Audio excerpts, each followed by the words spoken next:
Wah, ada video kontroversi bagus nih, Jess.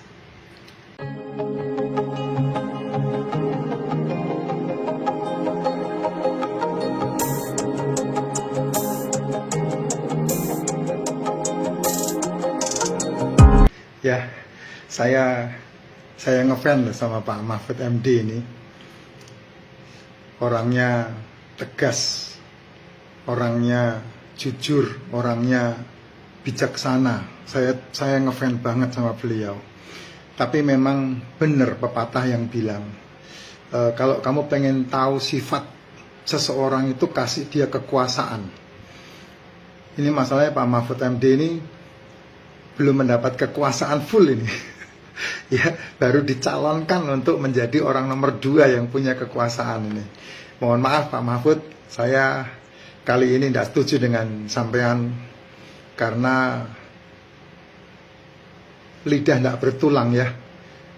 Sampean ini saya kagumi sebagai tokoh negarawan yang tahu segala sesuatu, baik dalam dunia agama maupun dalam dunia politik, bahkan dalam dunia kehidupan. Tapi hanya gara-gara syahwat politik Anda tidak bijaksana hari ini dengan ungkapan yang menyakiti rakyat Indonesia sendiri, sebetulnya dunia, bahkan diri Anda sendiri sebetulnya. Yang tidak paham lebih aman sih tidak usah ikut campur urusan Israel sama Palestina. Yang tidak paham, yang paham cukup melihat apa yang Tuhan sedang kerjakan di dunia ini. Itu kata kuncinya. Sekali lagi saya ulangi ya, yang tidak paham lebih baik tidak usah ikut campur urusan Israel dan Palestina. Tapi yang paham cukup melihat, tidak usah ikut analisa, karena analisamu sampah semua. Saya ikut bicara ya teman-teman ya. Saya tidak menyebut Muslim, tapi saya menyebut Islam.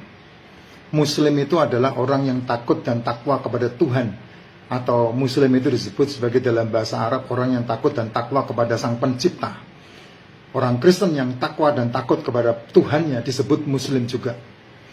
Orang Islam yang takwa dan takut kepada Tuhannya disebut Muslim juga. Demikian juga dengan orang Hindu dan Buddha yang takwa dan takut kepada Tuhannya, dia juga disebut Muslim dalam bahasa Arab. Cuman di negara kita ini sudah kalah kaprah. Muslim itu dikategorikan hanya orang Islam, dan kemudian yang lain disebut kafir. Itu hanya ada di negara kita ini. Kalau kita juga bicara masalah insya Allah juga sama. Insya Allah itu artinya ya, sungguh pasti saya melakukan. Nah itu insya Allah. Tapi di Indonesia kata insya Allah ini udah bias, artinya mudah-mudahan, kalau boleh, kalau bisa. Nah itu kesalahan terbesar arti dari kosakata yang kita seringkali tidak dalam tracknya, sehingga pemahamannya diambil sepotong-sepotong dan diakui oleh dirinya sendiri, yang orang lain tidak mau urusan, tidak peduli begitu. Perhatikan baik-baik, urusan Israel itu urusan dunia, urusan kiamat dan urusan akhir dari dunia. Kalau seandainya kita boleh kilas balik untuk teman-teman yang Islam, kenapa saya bilang tidak usah ikut campur urusan itu? Karena di dalam rukun iman Islam itu disebutkan, atau rukun Islam atau rukun iman disebutkan percaya kepada nabi-nabinya. Kamu dituntut untuk percaya kepada nabi-nabimu, nabi-nabi yang diakui oleh Islam. Lihat baik-baik, 25 nabi yang kamu percaya, 24-nya itu dari Israel. Dari Arab malah tidak ada. Perhatikan baik-baik. Ya, 25 nabi, 24-nya itu Israel. Semua nabi 24-nya itu Israel. Yang beda cuma Nabi Muhammad doang, yang teman-teman Islam akui sebagai nabi.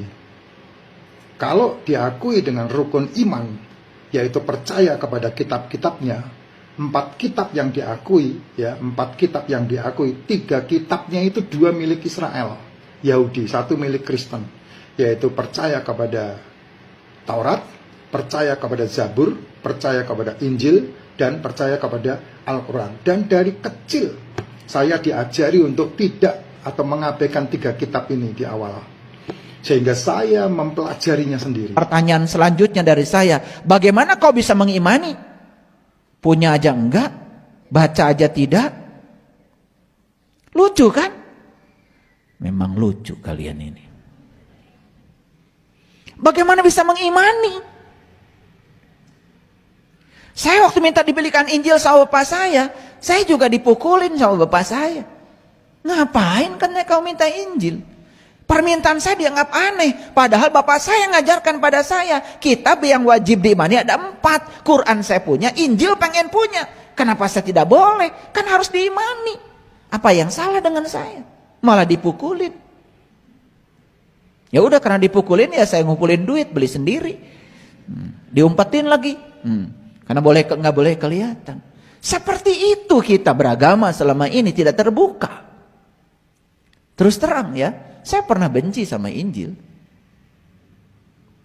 Tapi kebencian itu bukan karena saya tahu isinya buruk, bukan. Karena saat itu ditanamkan pada diri saya untuk membencinya. Seperti saya benci salib, padahal saya nggak ngerti salib. Nah, itu sudah diajari dari kecil. Percaya kepada kitab-kitabnya, Taurat, Zabur, Injil, Quran. Tapi yang 3 ini disingkirkan. Hanya 1 dan diucapkan, diungkapkan. 1 ini udah lengkap, tidak bisa. 4 yang dipercaya. Mau tidak mau, kalau Anda mau jadi benar orang Islam yang benar, harusnya mempelajari 3 kitab sebelumnya, yaitu Taurat, Zabur, dan Injil. Tapi ini kan tidak dipelajari. Yang dipelajari hanya 1. Nah, dari sini kalau kita mau pelajari benar-benar urusan Israel, urusan Yahudi, urusan Timur Tengah, itu adalah the end of the world. Jangan pernah sembrono untuk urusan ini. Armageddon itu letaknya di Timur Tengah, di Israel. Armageddon. Ini sangat penting sekali. Kalau bicara masalah Israel itu mau menghancurkan Al-Aqsa atau the Dome of the Rock, Israel bisa melakukannya karena itu ada di wilayah Israel. Tapi kenapa tidak dilakukan? Artinya Israel menghargai perdamaian. Tetapi pada ujungnya nanti, tempat itu nanti akan dirontohkan, diruntuhkan semua. Kalau kamu melihat di dalam kitab Zakaria pasal 14 ayat yang ke-7, dikatakan ketika kakinya berjejak di Bukit Zaitun. Kakinya siapa? Kakinya Mesias. Berjejak di Bukit Zaitun. Bukit itu akan terbelah dari timur ke barat, dikatakan. Jadi dari Bukit Zaitun menuju ke Yerusalem itu terbelah. Dan persisnya itu di depan tembok atau di depan pintu gerbang yang namanya The Golden Gate di Israel. Pintu gerbang tembok timur Yerusalem.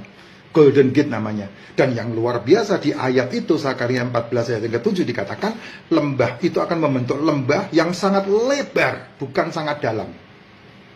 Itulah sebabnya di Bukit Zaitun itu ada kuburan orang Israel. Dan di depan tembok timur Yerusalem itu ada kuburannya orang-orang Islam.